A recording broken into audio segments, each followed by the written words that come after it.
Okay, so now we're ready to get to the good stuff, which is colorization. And the first thing that we need to do to prepare our image to accept colorization is to make sure that it is in grayscale. So let's go to Image and Mode. And you can see right now it's set to RGB color. We need to change that to grayscale. And you can discard. Next, we're going to copy the background layer by dragging the background down to this little square symbol that has a little triangle on the end. And that gives you an extra copy that's the same thing. This will allow us to make changes to a copy of the background rather than the original image, so that we'll always have that original image if we ever need to go back to it.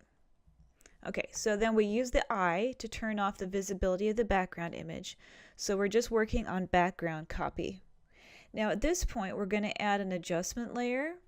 So click on the circle with the half dark and half light area and choose levels. And then we're going to select the whitest white in the image and the darkest dark. So choose of these three eyedropper symbols on the side, choose the one with the white first and select the area that you want to be white. And I want this part of the clouds to be my whitest white. And you can see that it made the image just a little bit whiter overall.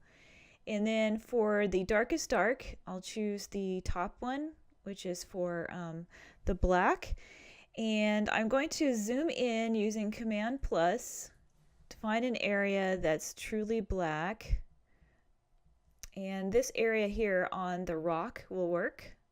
So I'll click that.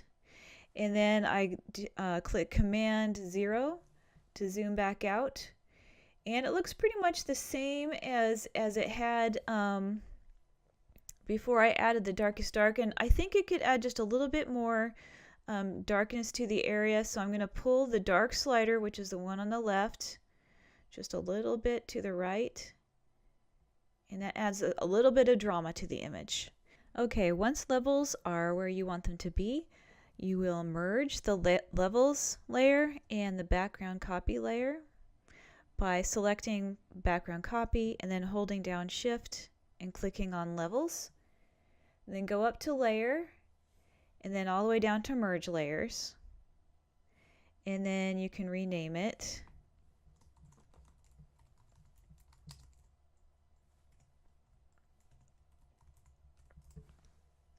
And then the next job is to go to channels. It's beside layers here. And we're going to create an inverse X-ray image essentially of our picture.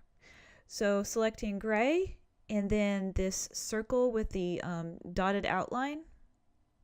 That selects all of the gray colors that we've got in our image.